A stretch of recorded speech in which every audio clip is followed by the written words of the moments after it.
Adab friends, good evening. Nice to see some familiar faces from the past few years and some completely new faces. Shamapa, really nice to see you.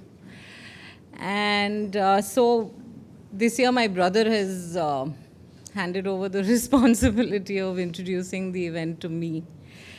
And so we're here celebrating my father's birth anniversary with cups of tea, which I hope everyone has enjoyed because he was a tea lover and made me make innumerable cups of tea for all his friends and had many cups of tea for himself. This is the 7th talk that we are hosting here at Jnanapravaha, very graciously hosted by Jnanapravaha for us. Till last year, we've had Geeta Kapoor speak as an art historian. We've had Ganesh Devi.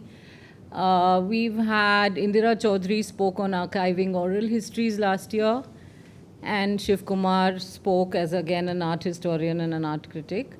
This is a very special one for us because it's dealing with the progressive writers of Bombay, Urdu writing, and the Urdu progressive writers broke through with so much that is so relevant today in their writing and their attitude and their approach of subject matter and style, etc. That I'm sure it'll be a very interesting talk from Rakhshanda. I would like to just also mention that we lost Raza, the contemporary artist, few days ago. So we should just remember him in silence for a minute and remember the work that he has done for Indian contemporary art and his foundation continues to do now. And then we'll start with the talk. So a minute for Raza Saab.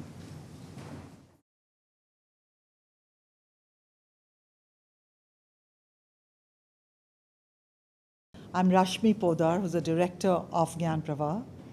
Today, Dr. Rakhshanda Jalil will take us on the high noon of the PWM and its glory days in the 1940s in Bombay. Dr. Rakhshanda Jalil is a writer, translator, and literary historian. Her PhD on the progressive writers movement was published by Oxford University Press as Liking Progress, Loving Change. Other recent books include a biography of Urdu feminist writer Dr. Rashid Jahan called A Rebel and Her Cause, published by Women Unlimited and Oxford University Press, Karachi, and a translation of Intizar Hussein's The Sea Lies Ahead, which was published by HarperCollins. She has written more than 20 books and 50 academic papers and contributes regularly to national and international newspapers. She runs Hindustani Awaz, an organization devoted to Urdu literature and culture. So ladies and gentlemen, please join me in welcoming Rakhshanda Jalil. Khawateen Hazrat, Adab. It's a great honor for me to be here. I'm very grateful to Himani and Wasim Dehelvi and to Mrs. Mehta for asking me to come and speak here. Regrettably, I don't have the skills to speak also about Tyeb Mehta's work. My work is in literature. I'll be speaking about the Bombay progressives, and when I use the word, I mean the writers and not the painters. I do wish I had the skills to draw parallels, but maybe somebody better able would come along and do that for you. I do have what we call in Urdu a ghaibana tarruf with Mehta Sahab. We had a very dear friend in common, Ramu Gandhi, in Delhi, who talked at length about Tyeb Mehta and literally waxed eloquent about the Shanti Niketan triptych that Mehta Sahab had done. So I will limit myself to talking about the 1940s Bombay. I do think a memorial lecture or a serious occasion such as this deserves a written paper, which I have brought along, but I will try not to read from it. But I do think that the subject is such that I will occasionally need to dip in and maybe read out some quotes for you. I want to start with a sher by Majrooh Sultanpuri. हम अकेले ही चले थे जानिबे मंजिल मगर लोग साथ आते गए और कारवां बनता गया. In a sense, it encapsulates the whole movement, the coming together of people. Imagine people coming from diverse parts of the country. Manto comes from Amritsar. Hasrat Mohani from a small Qasba, Mohan. Kaifi Azmi from Azamgarh. Ali Sardar Jafri from Sultanpur. Ismat Chughtai from UP, Aligarh, Badaiyon, and her husband Shahid Latif.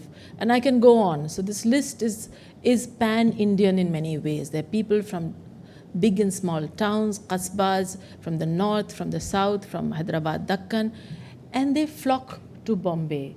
Why to Bombay? I mean, there are established bastions of Urdu literature existing in India at that point. There is Lucknow, of course. There is Aligarh. There is Hyderabad. There is Azimabad, Patna, as it was called. So what makes Bombay emerge as the beating heart of the Urdu literary scene? And forgive me, I'll keep using the word Bombay here because really the period in which I'm talking, this city was still Bombay. So no faux pas there, but I do want to use the word Bombay. So in the 40s, by the time the Second World War ends, you have virtually a literary who's who of the Urdu world. Why Urdu? We'll come to that. But I think that the whole story hangs behind that, why so many Urdu writers came to Bombay. The easy explanation, of course, is the Bombay film industry, and people came to seek work, not just as lyricists or script writers, but also as technicians in sound and music and this and that, light and so on and so forth. But there were various other things. Before I come to the real crux of my argument here, I want to throw some dates. I want to outline some very important milestones. And I want to begin with 1857, which I see as a very important event because a burst of political consciousness comes out of that one defining moment. And that political consciousness changes the way you see the world. Then 1900 happens, and there's a bridge formed by Urdu writers like Hali and others who help the reader negotiate modernity in different ways, help negotiate. These words were not really in usage, these are new words, but modernity, colonialism, these were facts of life, and you needed people to help you negotiate all of this. And so you had the writer who was taking on the mantle of the social reformer and so on, and who was helping the reader negotiate these very tricky terrain. Then the October Revolution happens, and that again opens a window into a world of possibilities. It is possible for large masses of people to rise up and bring about change. I don't need to go into the details of how the Russian Revolution changed our way of seeing the world. Shortly after the revolution, from Tashkent, there is a flourishing translators bureau. And this is flooding India with large amounts of socialist, communist literature.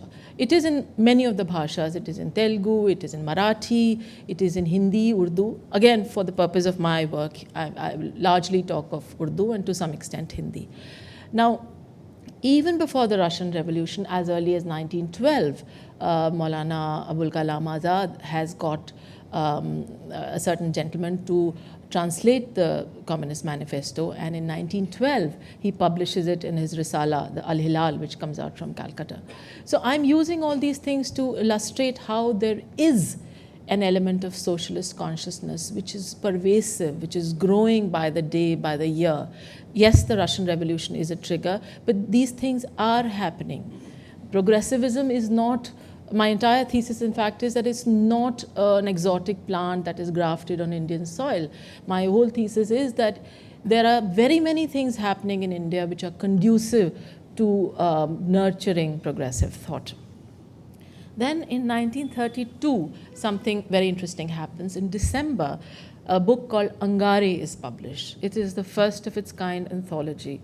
We are so used to anthologies, it's almost a cottage industry today, but back then, people had solo works published by a writer. So the idea of 4 people coming together to collaborate and bring together a book, 3 men and a woman, Rashid Jahan, Ahmed Ali, Mahmood Zafar, and Sajjad Zaheer, they bring together, publish at their own expense, Angare from Lucknow. Now, those of you who are familiar with the furor caused by Taslima Nasreen's Lajja or Salman Rushdie's satanic verses. Imagine, in a world innocent of the Xerox, in a world innocent of social media, in a world innocent of technology that helps disseminate ideas quickly, imagine the furor that Angare caused in a few short weeks. उसके पुतले जलाए जा रहे थे, उसको गलाजत की पोटली कहा जा रहा था. It was being called, it was taken as a sacrilege, as an affront to religious sensibilities. And the government, like all governments, caved in and agreed that this was an offense to the religious sensibilities of the Muslims, many of whom had not read the book because the book was being burnt in festive book burnings. And within 3 short months, by March 1933, this book is banned. And only 2 or 3 copies survive, which are kept with the keeper of the records. The book is important for us because later historians are going to pick on this book and say that this is the earliest beginnings of the progressive movement. After the furor over Angare, Sajjad Zaheer, one of the writers, I mean, all 4 go their different ways, but Sajjad Zaheer goes to England to pursue higher education. And there, in the Oxford Majlis and meeting other writers who are leaning towards communism, by then Sajjad Zaheer is a communist, they meet at a restaurant called the Nanking on Denmark Street in London, and they produce an official manifesto. Not Angare, which they say is not really a manifesto. They now want to kind of not really talk much about Angare. So they hammer together a manifesto. This would be the manifesto of a fledgling organization which they propose to call the All India Progressive Writers Association, which they want to set up in India. An early draft of it is sent to various intellectuals and writers in India. Premchand is very taken in by this, and he publishes a copy of it in his very influential magazine called Hans. Another very interesting thing happens at the same time, and we all talk about the manifesto, we all talk about the Progressive Writers Association, but we don't really talk very much about something else that happens at that time. A man called Akhtar Hussain Raipuri writes a very long essay called Adab or Zindagi. Now this, for the first time, enunciates in a very, shall I say, native sense. Social realism as a theory has not really developed that much. So this is not inspired by social realism that is a product of Stalinist Russia. That is still waiting to happen. What Akhtar Hussain Raipuri is doing is enunciating in a homespun sort of way, drawing on various sources, drawing on Western literature, but also producing a home-crafted sort of document where for the first time he's talking about the importance of realism in life and by extension in art. And this document is actually very widely read. It is published in Maulvi Abdul Haq's Urdu, and it is widely read, and it becomes a kind of a template for people, it shows people the way, as it were. Various things are also happening on the international front, and Sajjad Zaheer comes back to India and he sets up the first of its kind Urdu Hindi Writers Conference in Allahabad. Now, since 1900, there has been great acrimony between Urdu and Hindi writers. Ever since Urdu and Hindi have been given parity at the government level, there has been enormous acrimony, enormous ill will, and that is growing. People are writing nasty pieces addressed to each other, and there's a tendency which is growing, which we see in our times growing, with the Urdu walas and the Hindi walas behaving like akhade ke pehelwan, going in 2 different directions. So all of this is happening. Sajjad Zaheer in 36 travels to the Punjab for the first time. He's very taken in by men wearing shalwar kameezes and so on, and he writes about it with great humor. This is the time when he meets Faiz for the first time. Faiz is teaching in Amritsar, he's teaching English, and Faiz talks about how he is so enamored by the vice principal, Mahmood Zafar, and his very dynamic wife, Rashid Jahan.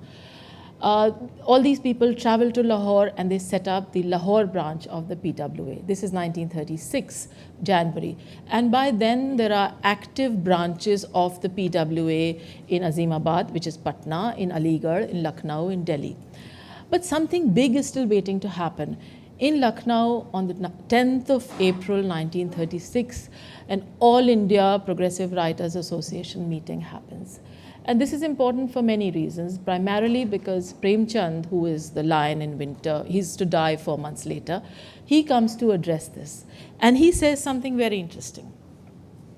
He says, his address is called Sahitya Ka Uddeshya.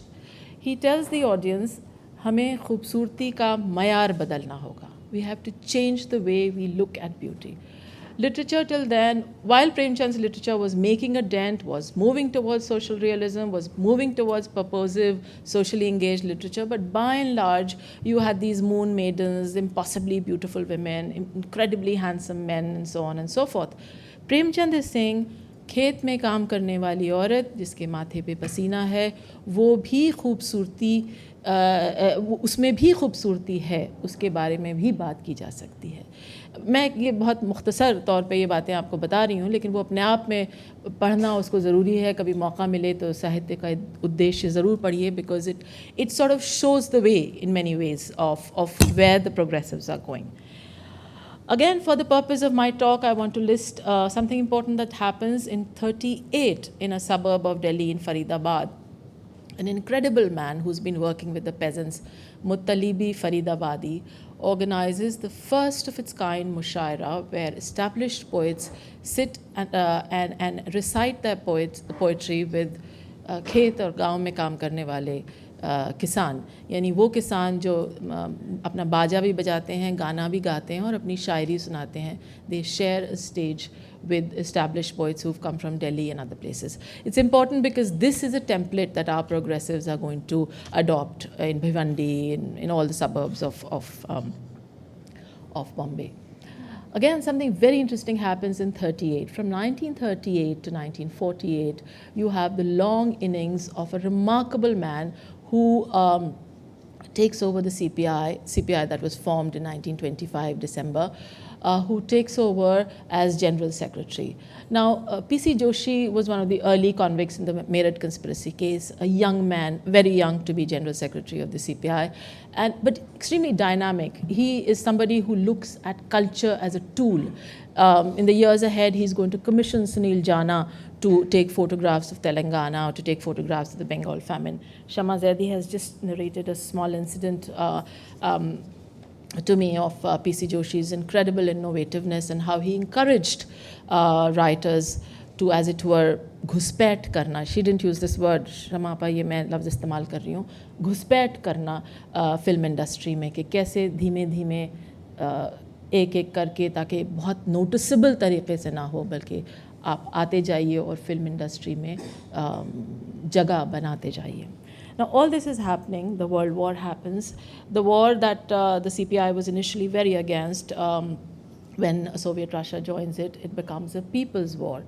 And as it becomes a people's war, the CPI puts its weight against it.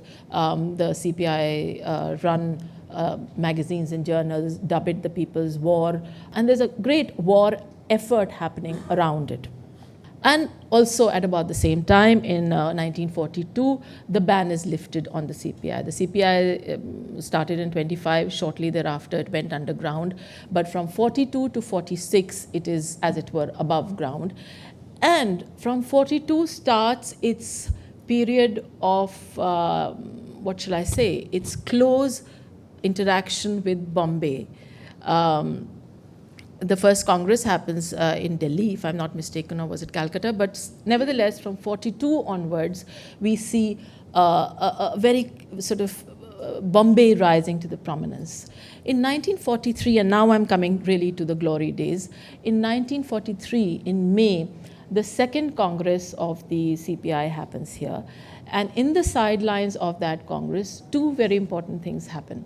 At the Marwari Vidyalaya, the fourth All India Progressive Writers Conference happens, and the IPTA is born. The IPTA is born in response to the Great Bengal famine, and writers and artists, at the encouragement of P.C. Joshi, rally around the IPTA, and Anil De Silva is elected as its General Secretary, and Bhuka Hai Bengal by Vamek Jaunpuri becomes a rallying cry. So it is about Bengal, but it is also about culture. It is also about a very sophisticated way of mobilizing people, mobilizing ideas, mobilizing scant resources. And we see all this happening in a very, very clever way from 1943. And from 1943, we see Bombay and the Communist Party becoming closer. Coming back to the PWA, which has been working really from Lucknow pretty much all this while, its central office shifts to Bombay. Sajjad Zaheer, who has been jailed for 2 years, is released from the Lucknow jail. He comes initially to Delhi, and then he also moves to Bombay. Now, various things are happening. Many of the studios that were in Pune moved to Bombay. There is that. But there is prolific printing activity happening in Bombay. You will recall that Manto, when he comes to work, to seek work here from Amritsar, he's coming really to work in a film magazine. So there is this whole range of good, bad, patchy, uneven kind of small risale journals, which are about the film industry, which carry little cameos about film stars and so on, and there's a huge reading public. I'm sure they are in all the languages, but for my purpose, I'm really going to talk about the Urdu Risala. And it is these Urdu newspapers, journals, printing presses, book publishing companies that attract Urdu writers in large numbers. There is the People's Publishing Press, which is working from Bombay, which is producing, but that's in English, which is producing inexpensive socialist, communist tomes meant for mass production. I'm going to quote just a little from this very interesting book by Shaukat Azmi, Kaifi and I, and she gives, because she brings to life this Bombay to which she comes as a young bride from Hyderabad. She doesn't really belong to a family with any communist leanings, and it's all very new for her, and yet she's so taken in. Here's a quote. Kathal, banana and mango trees stood with giant banyans. A swing was hanging from one of the trees, and the air was filled with the scent of mogra and juhi. This is about the commune in Andheri. A few years earlier, this idyllic setting had been the home of the Cultural Squad, a wing of the Communist Party. Many artists and dancers had lived here. In 1943, during the Bengal famine, artists from the Communist Party of India had toured the length and breadth of the country and collected 2 lakh rupees for relief work. And then she goes on to describe Kaifi's room, which just has a dari, a mattress, a sheet, and a pillow. In one corner, there was a chair and a small table on which there were some books, piles of newspapers, a mug, and a glass. The simplicity of this room touched my heart. Lunch in the commune was unlike anything I had seen. Everyone had an aluminium plate, 2 bowls, and 2 low wooden chowkis, one for sitting and one to use as an improvised table. The cook served the food, which was a dal, vegetable, 4 chapatis with ghee, some rice, salt, onions, a slice of lemon, and I think some pickle on the side. Everyone washed their own utensils and put them away. She goes on to talk in a very, very interesting way about life in the commune, about people raising their families, about turning balconies into improvised kitchens, about children growing up, and all the rest of it. She talks about the sense of community living, as it were. All of these accounts have been corroborated by various others. When I started work on my PhD many years ago, I was fortunate that many of the progressives were still around. I went and met Mehndi Sahab in Aligarh, Mamu Jan, as he's universally called. And Mehndi Sahab, who was part of this Azmi, Manish, Mehndi trio, had many interesting stories to tell. He talked about the glory days. He didn't use that word, but he talked about the Achhe Din, word we are very skeptical about using now, but the Achhe Din, he meant the PC Joshi years. And he talked about the hardliner Rana Dive when he came along in 48 and how things went sour.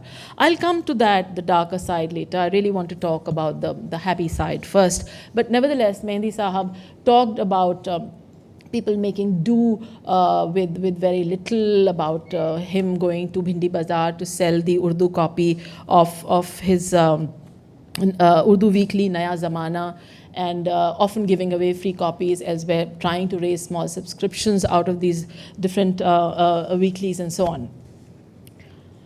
Shaukat Azmi's nikah was like a who's who. It was a mini progressives meeting, as it were. Just about everybody attended. And because there was this large number of progressive poets present at the nikah was followed by a mushaira.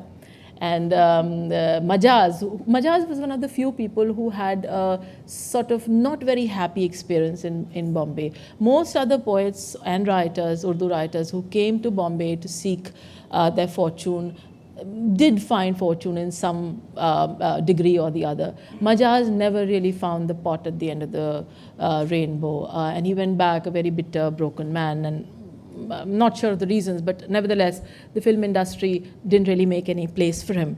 But in that mushaira that happens at Shaukat and Kaifi Sahab's wedding, he reads his very iconic poem, Aaj Ki Raat, and Kaifi presents a copy of his newest book to his bride. And there are very interesting examples, accounts of that. Again, I'll read a very short para and then I'll move on.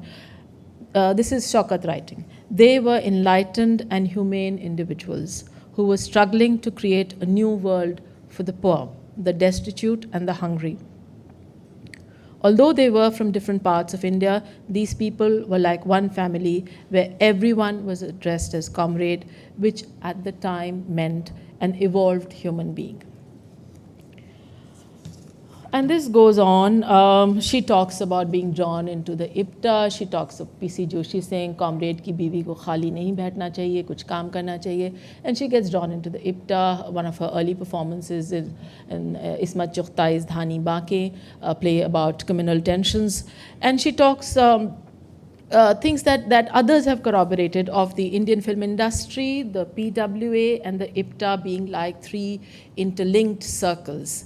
The notion of fixed membership really was not there. So you had a Prem Dhawan who worked in the film industry, happily coming to the progressives meetings, also hopping across to the IPTA meetings. You had Prithvi Raj Kapoor coming to these meetings, and you had him going to both the IPTA and the PWA meetings. So really the three, the film industry, the PWA and the IPTA, in a sense, in a very healthy sense, nourished each other, I would say.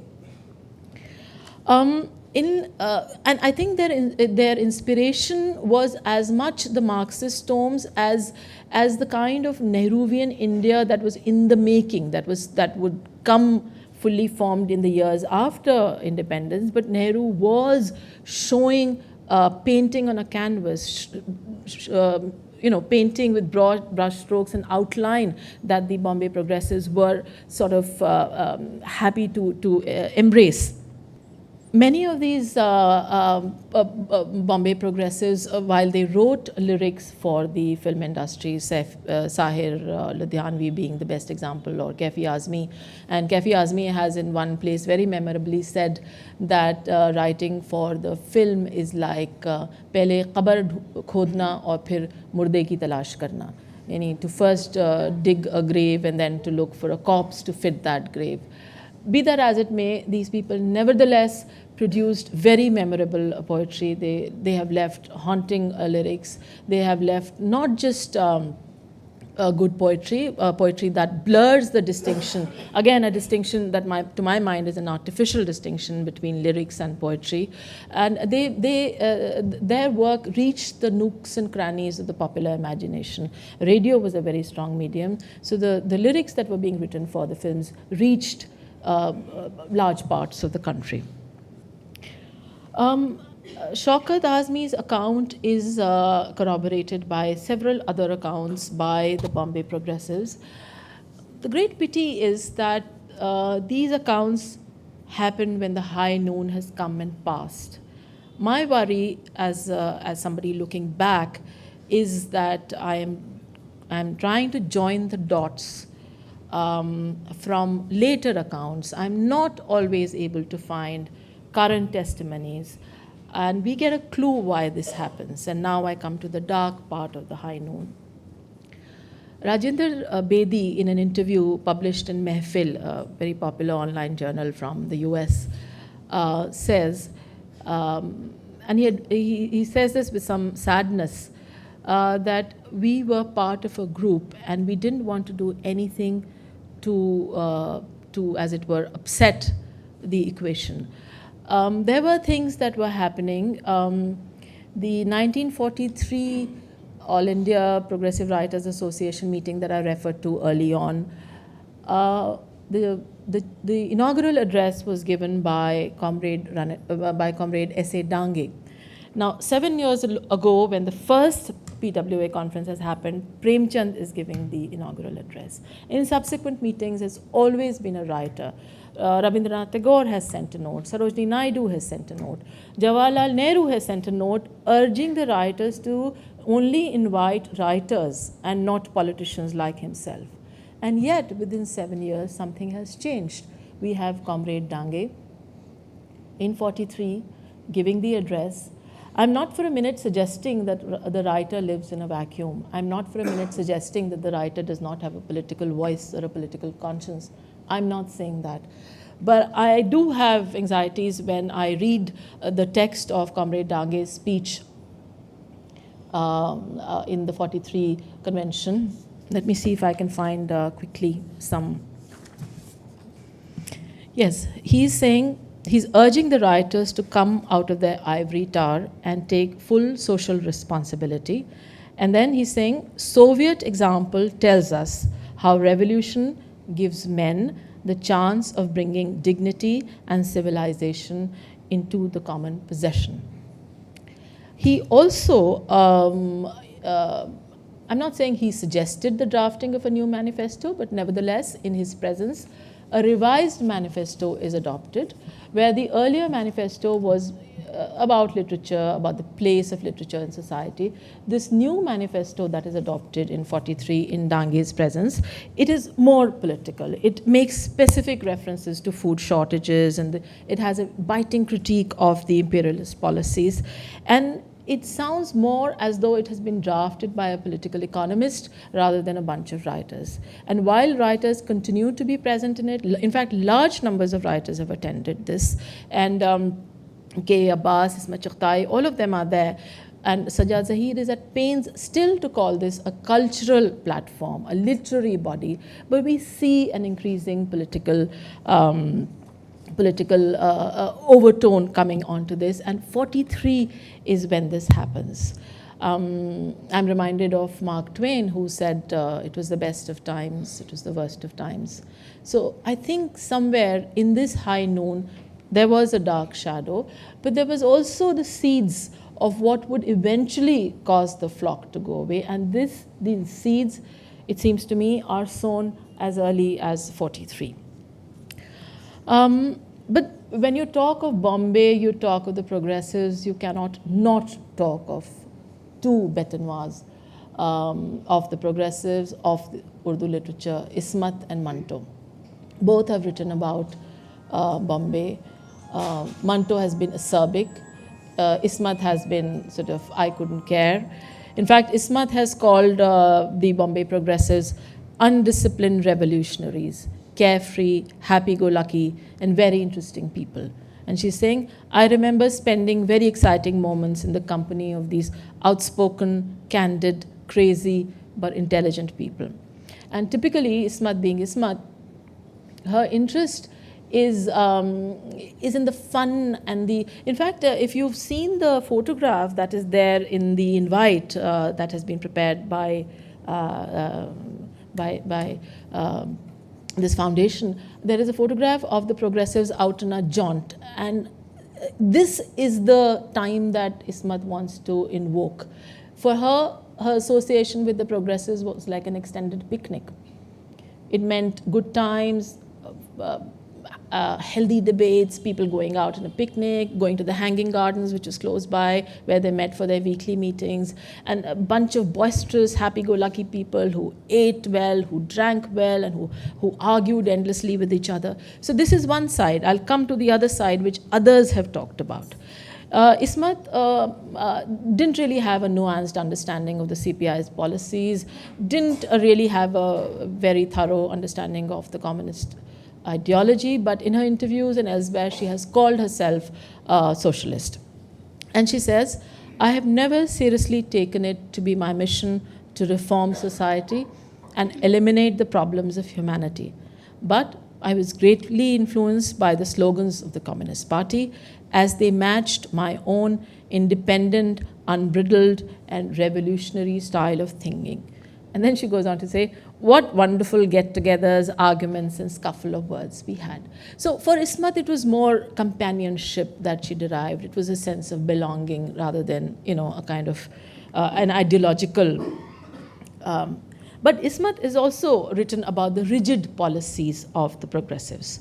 She says, if my writings have not measured up to the set standards of the progressives, I have not panicked. I shunned dogmatism. The very idea of getting tied to codes and norms is hateful to me. What is and what is not progressivism has been discussed so much that the very topic somewhat perturbs me. I despise the four walls, and I'm also irritated with the idea of a stamp or a label. Now, Ismat being Ismat could afford to have this I don't care attitude. Now, while Ismat, when she was asked to produce stories about factory workers and peasants and so on, she says, I don't know anything about this, and I write in the Big Mati Zaban about a certain kind of... and indeed, while we're talking of Big Mati Zaban, I must say how Ismat was clever enough to use language as a tool. Others have done this now. It's a thought-out strategy, but I think Ismat was doing it very instinctively. She was using the Beg Mati Zaban that I've heard in my childhood. People like my nani spoke it in the area around Aligarh. This was flavorsome, it was pithy, it was idiomatic, and it was pungent, and it said many things with the use of muhavri and kahawat. And this is the Zaban that Ismat is using, and she's using it to make some fairly sharp political comments, often placing them in the mouth of characters who may be living in the qasbas and so on. But what Ismat is not willing to do is to suddenly start writing stories about peasants and factory workers.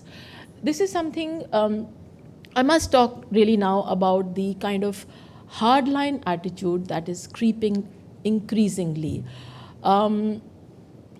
There are these weekly meetings that happen every Sunday in 7 Vakeshwar Road in the home of Sajjad Zaheer. Sajjad Zaheer presides over these meetings like a benevolent despot. He's by turns kind of an empire, because fights break out very often between writers who disagree violently with each other. So he's an empire, he keeps the peace. And he's also an attendance taker.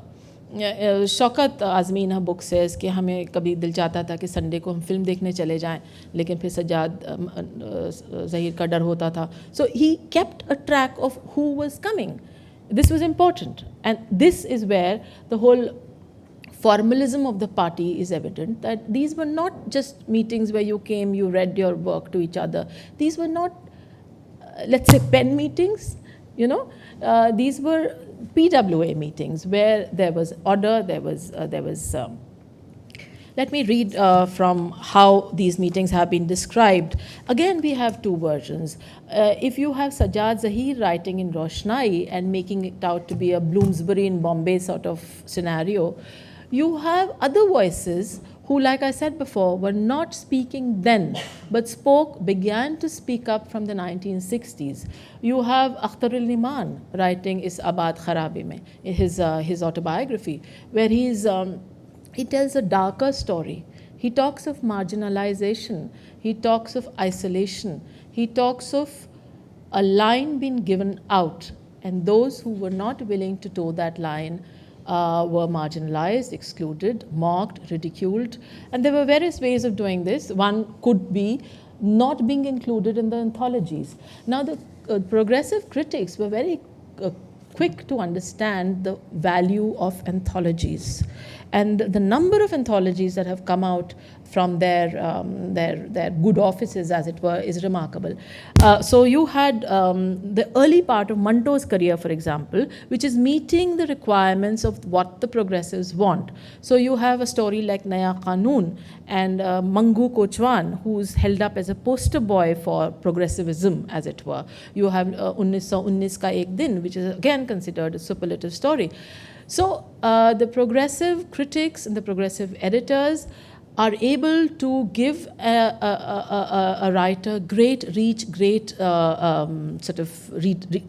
audience by including them in their anthologies. And by excluding them, by shunning them, by mocking them, by openly ridiculing them, they can do a great deal of damage also. And this has happened to many people. Manto being, I mean, I've written a whole paper on Manto's love-hate relationship, mostly hate relationship with the progressives, and how it began to become mutual from the 40s onwards. Let me talk a little about a conference that happens in Hyderabad in 1945. It's very interesting, but the one thing that is very sort of illuminating is the fact that a group of Marxist ideologues, such as Dr. Abdul Aleem, Ehtesham Hussain, very respectable names, good people, incredible people, they pass or want to pass a resolution banning obscenity from literature.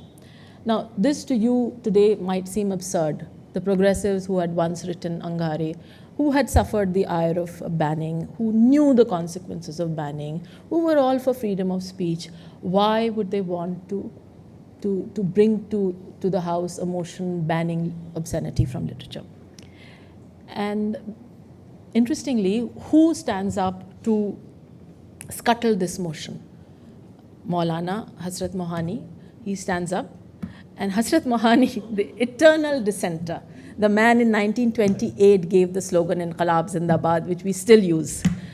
Hasrat Mohani stands up, and पतली सी महीन सी आवाज़ थी उनकी, पतली सी आवाज़ में वो पूछते हैं, लेकिन साहब ये तो बताइए कि मतलब उर्दू में ये बात कहते हैं कि बताइए कि क्या, how do you define obscenity, किस तरह से आप डिफाइन करेंगे और किस तरह से बैन करेंगे? एंड देन ही सेज लतीफ़ हवस निगारी, यानी डेलिकेट ऑब्सेनिटी, उसको मत बैन कीजिए. तो लतीफ़ हवस निगारी क्या चीज़ हो सकती है?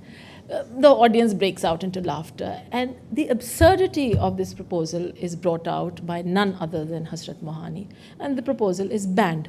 Nevertheless, another proposal is passed, citing three names: Manto, Ismat Chughtai, and this remarkable fabulist modernist poet Miraji.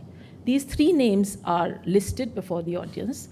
And it is said कि ये तीन लोग ऐसा काम कर रहे हैं जो अदब के ख़िलाफ़ है और हमें इनको और इनकी जैसे लोगों को अदब से दूर रखना है. Now, Ismat being Ismat sort of is not particularly bothered by it. Manto takes it to heart. But the weakest link in this chain is Miraji. Miraji's story is well known. He's left his home in Lahore, where he was in love with a woman called Meera Sen. He takes her name Meera, becomes Miraji, moves to Bombay, tries to find work in the film industry, is a friend of Akhtar ul-Iman who takes him under his wing. They together bring out a risala called Khayal, which closes down every now and then.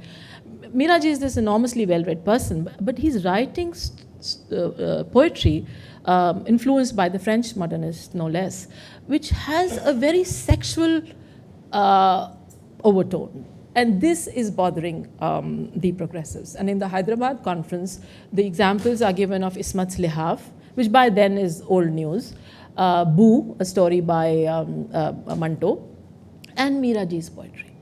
Now, while the Latif Havasnegari business scuttles the notion of banning obscenity, nevertheless, a motion is passed to reprimand these writers.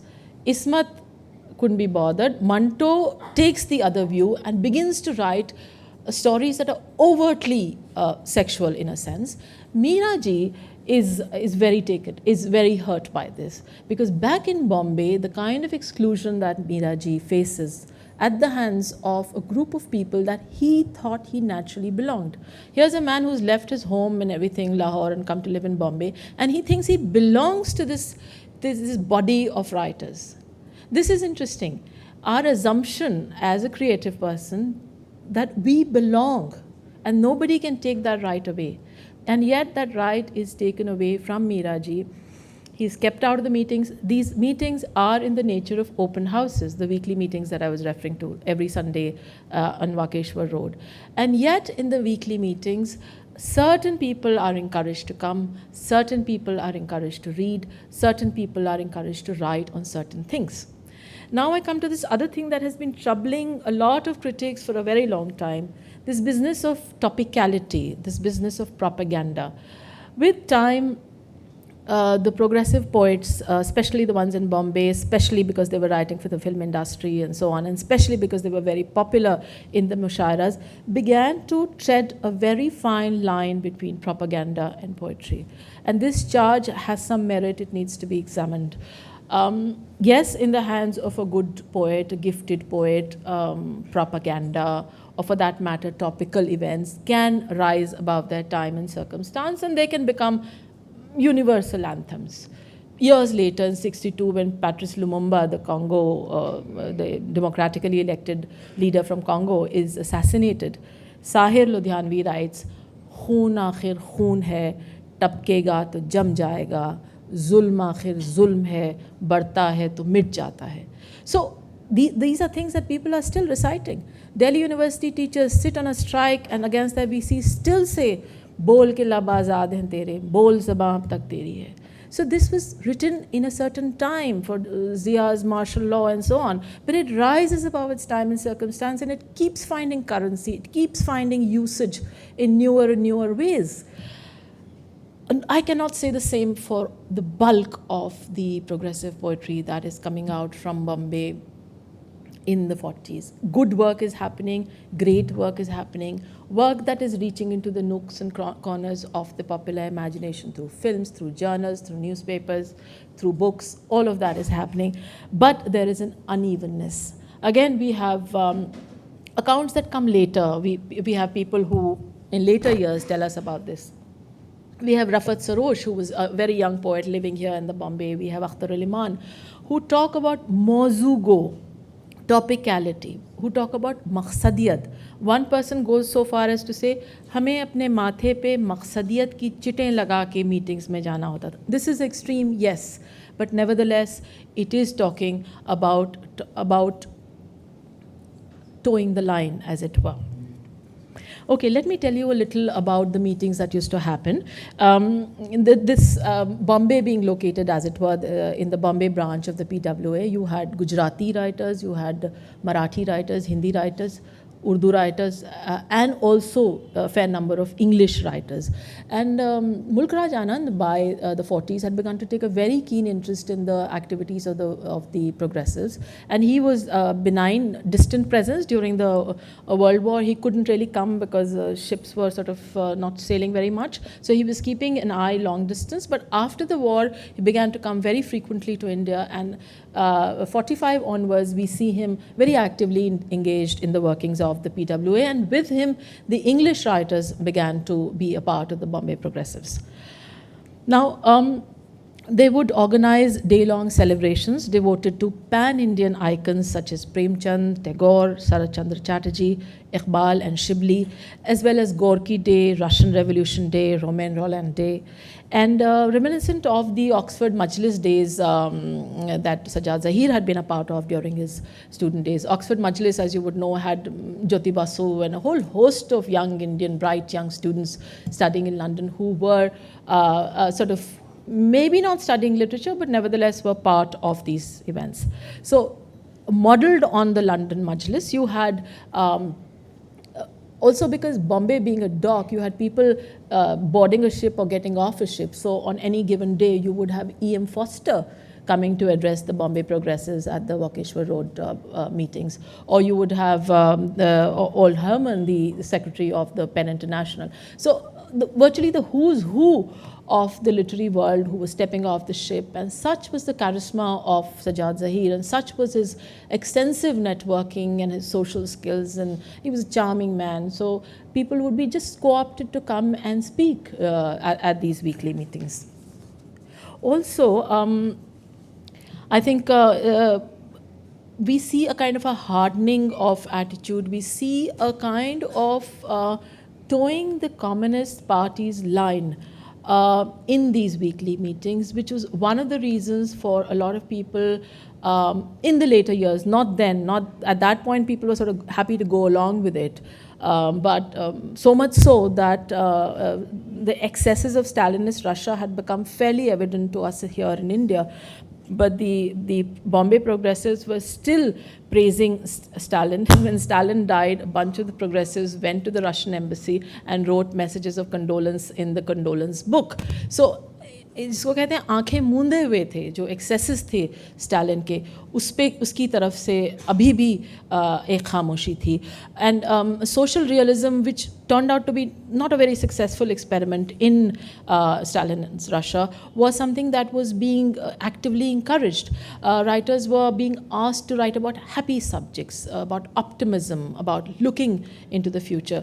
You might remember those illustrations that we all saw coming out from books from Russia about happy, cheerful peasants, smiling young men and women, pictures of bursting with good health, holding a sickle, holding a hammer. So those images were held out as models to be replicated.